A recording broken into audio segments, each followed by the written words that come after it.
Assalamualaikum warahmatullahi wabarakatuh. Alhamdulillahirabbil alamin. Allahumma salli wa sallim wa barik ala sayyidina Muhammad wa ala alihi wa sahbihi ajmain.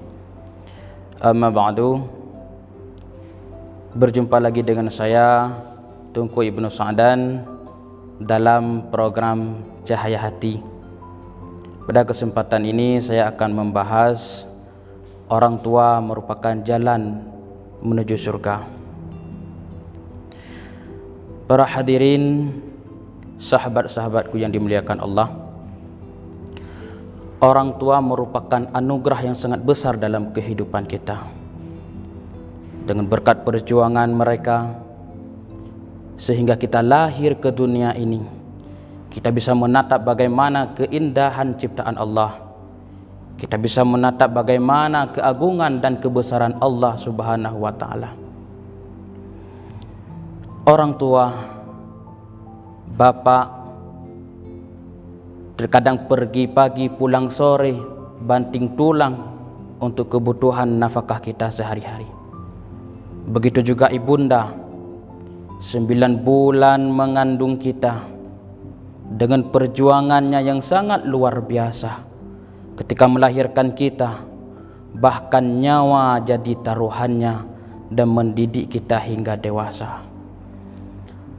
Terkadang sebaliknya, ketika kita dewasa, kita menjadi orang yang sukses, kita menjadi orang yang hebat, kita menjadi hartawan, kita lupa kepada jasa orang tua. Pada dasarnya, perjuangan mereka sangat besar kepada kita. Begitu juga kesuksesan kita.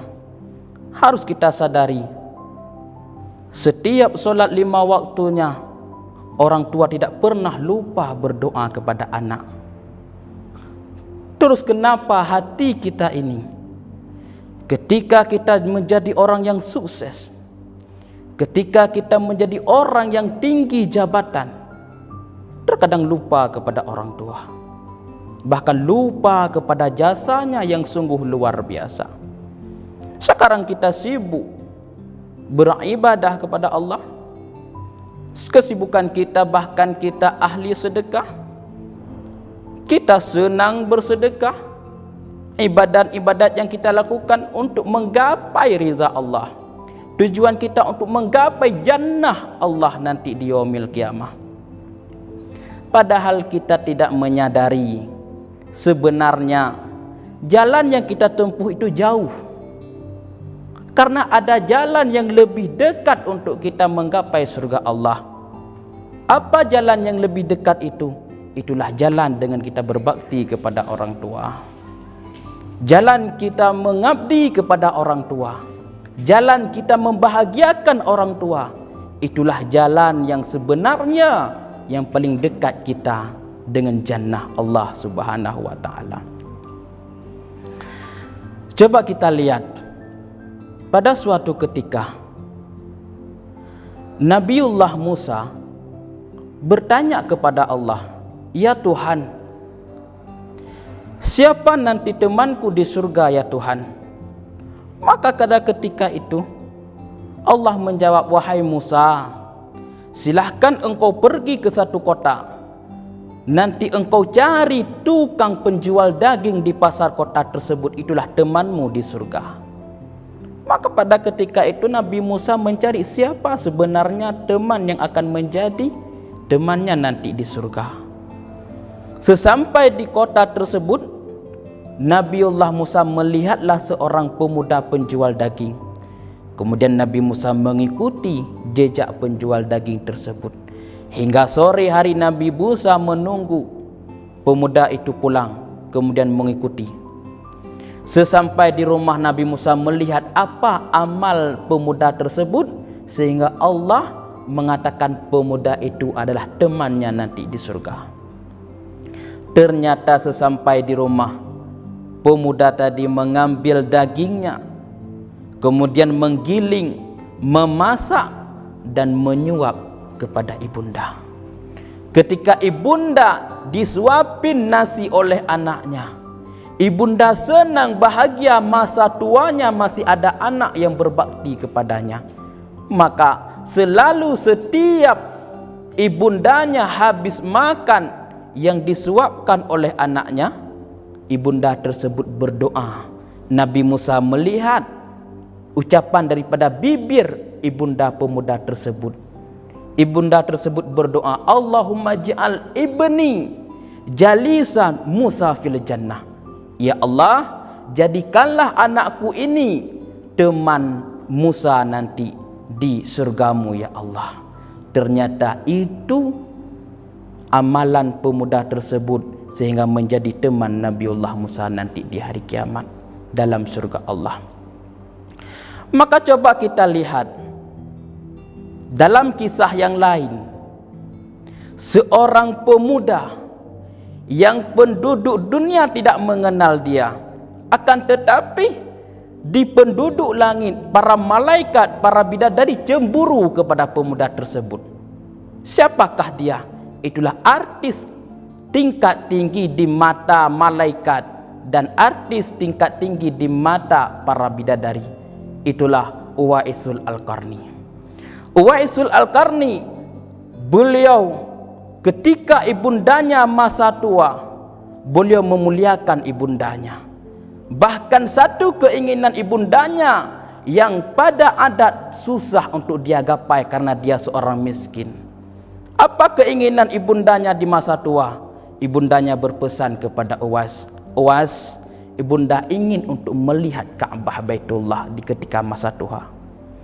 Maka pada ketika itu rasa ingin Uwaisul Al-Qarni untuk membahagiakan orang tuanya, beliau latihan setiap hari, berlatih untuk menegakkan ototnya, menggendong anak lembu atau anak keledai untuk menguatkan ototnya supaya sanggup menggendong ibundanya ke Ka'bah Baitullah.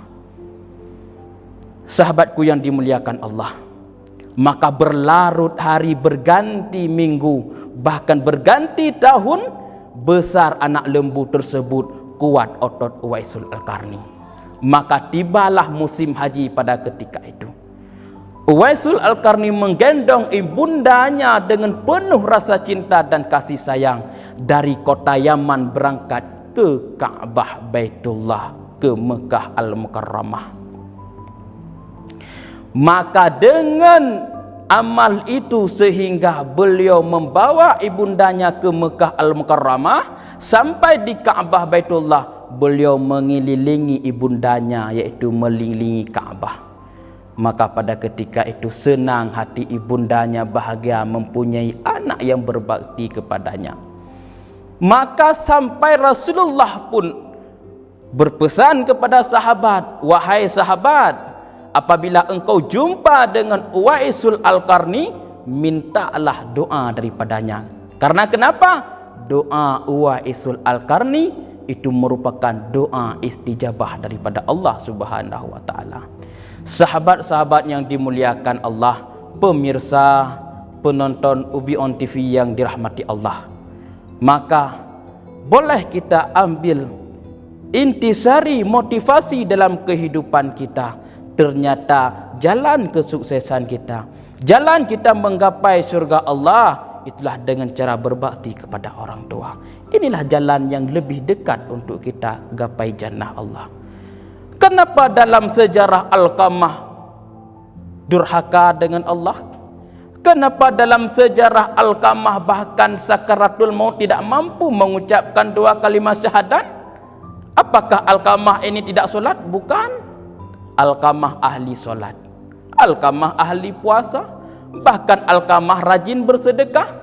Lantas apa penyebab Alqamah ketika sakaratul maut tidak mampu mengucap dua kalimat syahadat? Ketika Alqamah tidak mampu mengucap dua kalimat syahadat, kemudian istri mengadu kepada Rasulullah. Kemudian Rasulullah mengutus sahabat melihat Alqamah, apa penyebabnya? Maka periksa punya periksa, ternyata Alqamah pernah menyakiti hati orang tuanya.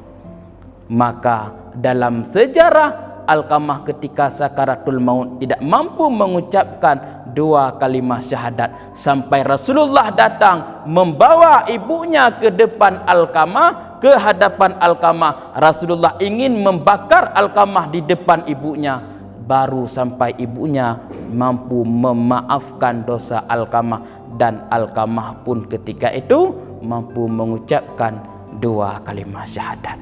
Sahabat yang dimuliakan Allah, pendengar Ubi On TV yang dirahmati Allah, maka kita selaku anak patutnya kita sadari, patutnya kita menyadari semua yang kita lakukan, kesuksesan kita sekarang tidak luput daripada doa orang tua.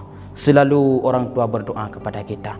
Walau sepedih apapun kehidupan orang tua, mereka tetap berdoa untuk kebahagiaan anaknya. Para hadirin, mungkin inilah nasihat daripada saya. InsyaAllah semoga bermanfaat. Kita berjumpa pada kali yang lain. Billahi taufiq wal hidayah. Assalamualaikum warahmatullahi wabarakatuh.